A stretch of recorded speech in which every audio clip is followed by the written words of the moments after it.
Hello students, नमस्ते। मैं Rahul Sachwani learn and share family के बिहाफ पर पूरी फैमिली की तरफ से आप सभी को होली की ढेर सारी शुभकामनाएं देना चाहूँगा।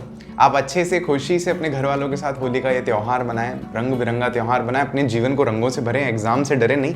एग्जाम से तुमको डर लगता है इसलिए तो हम हैं ही वैसे भी, तो फिर एग्जाम से डरने की बिल्कुल भी ज़रूरत नहीं है। तो आज ये वीडियो केवल मैं इसलिए नहीं बना रहा हूँ कि होली की शुभकामनाएं, अच्छा होली की शुभकामनाएं तो है ही, लेकिन इसके अलावा मैं आपको एक चीज़ बताना चाहता हूँ कि ना, हमारा लर्न एंड शेयर फैमिली में हम लोग जो काम कर रहे हैं, हमारा उद्देश्य क्या है, हमारा मोटिव क्या है। तो ये बात बताना मैं शुरू करूंगा आप लोगों को एक कोट से। एक व्यक्ति हैं जिनका नाम है जिग जिगलर, उन्होंने लिखा। तो वो कह रहे हैं इस कोट में, if you want to achieve your goal then help others achieve theirs. कहने का मतलब ये है कि अगर आप अपना गोल जीवन में हासिल करना चाहते हैं तो आप ढेर सारे बाकी लोगों की हेल्प कीजिए कि वो अपने जीवन में अपना गोल हासिल कर लें, अपना उद्देश्य पूरा कर लें जीवन का, तो आपको स्वयं अपना उद्देश्य हासिल हो जाएगा। मतलब हम सब लोग क्या कर रहे हैं यहाँ पर, हम सब लोग चाहते हैं कि जीवन में आप सारे जो स्टूडेंट्स हैं वो अपना गोल हासिल कर लें, गोल अचीव कर लें, और उसके लिए ये सारी जिद्दोजहद हम लोग यहाँ पर कर रहे हैं। तो ये बात मैं जोड़ करके बताता हूँ आपको। फॉर एग्जाम्पल, अगर मैं अपनी ही बात करूं मेरे एग्जाम्पल से, तो आपको मैं पहले भी एक आध बार कह चुका हूं कि मेरे मन में तो वर्षों से, पिछले 2-3 सालों से ऐसा रहा कि मुझे यूपीएससी के एग्ज़ाम के लिए बहुत सारी पढ़ाई करनी है और उस एग्ज़ाम को क्रैक करके मुझे आईएएस बनना है। और फिर उसके भी आगे मैंने ये बात कभी जाहिर नहीं की, आज बता देता हूँ आप लोगों को। बड़ा सीक्रेट है मेरे जीवन का, मैं बताता नहीं वैसे सब लोगों को, लेकिन आज बताना चाह रहा हूँ मैं कि फिर मैं चाहता था कि मैं कुछ साल प्रशासनिक सेवा में कार्यरत रहूं और फिर उसके बाद में मैं देश में राजनीति में जाऊं। मतलब मुझे अगर मौका मिले तो मैं एमपी बनूं, मेंबर ऑफ पार्लियामेंट किसी भी रूप में, और फिर वहां से अगर कभी मुझे मौका मिले तो मैं किसी राज्य का, राजस्थान का या किसी और राज्य का, वैसे राजस्थान का ही, या फिर मोस्ट प्रोबेबली इन फ्यूचर पूरे देश का मैं शिक्षा मंत्री बनूं, ताकि शिक्षा क्षेत्र में आमूल चूल अगर परिवर्तन ला सकें तो लेकर के आए, बदलाव लाएं। क्योंकि देखो, हमारे देश की जो नींव है ना, वो किस पर टिकी हुई है, वो शिक्षा पर ही टिकी हुई है। हम ये तो कहते हैं कि किसान जो है वो देश की रीढ़ की हड्डी है, बैकबोन है, लेकिन मैं कहूँगा कि अगर शिक्षा, अगर वो किसान भी शिक्षित नहीं हुआ ना प्रॉपरली, तो वो बैकबोन जो है स्टेबिलिटी नहीं देगी इतनी ज़्यादा हमें।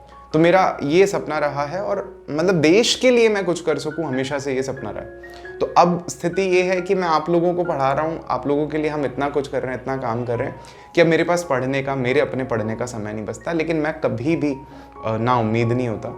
मैं अब भी हायर स्टडीज़ कर रहा हूँ, मैं कुछ समय में पीएचडी भी करने वाला हूँ, तो मैं बहुत कुछ कर रहा हूँ।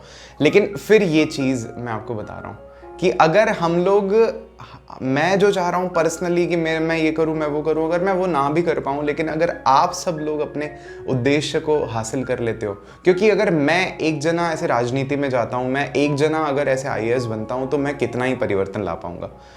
अगर मैं आप में से 100, 1000, लाख स्टूडेंट्स को तैयार कर दूँ जो इनकम टैक्स ऑफिसर्स बने, जो आईएएस ऑफिसर्स बने, जो आईपीएस ऑफिसर्स बने, जो डॉक्टर्स बने, जो आर्मी में जाएं, या फिर जो सोशल वर्कर्स बने, फिलैंथ्रोपी करें, या फिर जैसे कुछ और पॉलिटिक्स में जाएं, कुछ और तहलका मचा दें वहाँ पर, तो फिर मेरा तो जीवन सफल हो गया ना। हम जो लर्न एंड शेयर पर हम जो भी कर रहे हैं यहाँ पर, जो भी हम एफर्ट्स डाल रहे हैं, वो तो फुलफिल हो गया ना। और सबसे बड़ी बात, जो आप लोगों के जीवन का भी सबसे बड़ा उद्देश्य है, वो है आपका अपना जीवन अच्छे से जीना। तो उसके लिए भी हम लोग आप सबकी हेल्प कर रहे हैं। तो हमें आपको आपके उद्देश्य तक पहुंचाना है, उसके लिए हम सारे एफर्ट्स कर रहे हैं।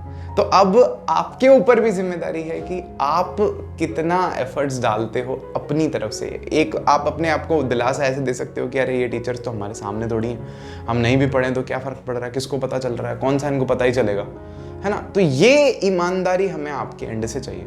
मतलब मैं ये सारी चीज़ आपको इसलिए कह रहा हूँ कि ये ना, अब ये सफ़र शुरू हुआ है अपना 2023 के जो भी स्टूडेंट्स हैं, तो ये अपने को एक 1.5 साल साथ में बिताना है अभी, फिर उसके बाद भी सफ़र ख़त्म नहीं हो रहा है ना। फिर उसके बाद भी दूसरी क्लासेस में हम आपके साथ रहने वाले हैं, अलग अलग प्रिपरेशंस जो हम आपकी भविष्य में शुरू करवाने वाले हैं, जेईई, नीट, एनडीए, तो उसके लिए भी जो है हमें साथ में रहना है। तो वो अगर ईमानदारी आज से आ जाएगी ना, एक विश्वास अगर आज से आ जाएगा ना, मैं आपको अश्योर कर रहा हूँ कि आप अपने जीवन में सफल होने वाले हो, और अगर आप लोग अपने जीवन में सफल हो गए तो हम तो वैसे भी अपने जीवन में सफल हो गए। तो इसी के साथ बस देखो, तुम्हारे राहुल भैया तुमको होली की फिर से बधाई दे रहे हैं और कह रहे हैं कि भाई अच्छे से पढ़ेंगे, मिल करके पढ़ेंगे, तसल्ली से पढ़ेंगे, कहीं हड़बड़ाहट नहीं करेंगे, और बहुत अच्छा कुछ हम जीवन में हासिल करेंगे। इस देश के लिए बहुत अच्छा करेंगे, इस दुनिया के लिए हम लोग बहुत अच्छा कुछ करने की कोशिश करेंगे। जैसा कि अभी आपको पता ही होगा, सेव सॉइल, हाँ, मिट्टी बचाने के लिए जो अभियान चल रहा है, ईशा फाउंडेशन ने जो चलाया है, हम लोग उसको डेली आप तक पहुंचा रहे हैं उस बात को, ताकि हमारे जो देश की मिट्टी जो अगले 50-60 साल की बची, जिस पर फसल उग सकती है, तो उसको सुधारने के प्रयास आज से ही शुरू हो जाए। तो हमारा उद्देश्य, मैं आपको बस यही बताना चाह रहा हूँ, केवल किसी क्लास में जिसमें आप पढ़ रहे हैं उसमें मार्क्स लाना नहीं है। हमारा उद्देश्य है जो हम पढ़ रहे हैं उसको जीवन में ला करके हमारे जीवन को सफल बनाना, आपके जीवन को सफल बनाना, और इस पूरे विश्व के लिए कुछ अच्छा करना। तो चलिए, thank you so much for this interaction between us. Comments करके बताएं, है ना, कि आप कितना साथ देने वाले हैं, और मिलते हैं आपसे दूसरे वीडियोस में। तब तक आप होली मनाएं, और होली वाले दिन कोई वीडियोस नहीं आएंगे, छुट्टी रहेगी। Bye bye.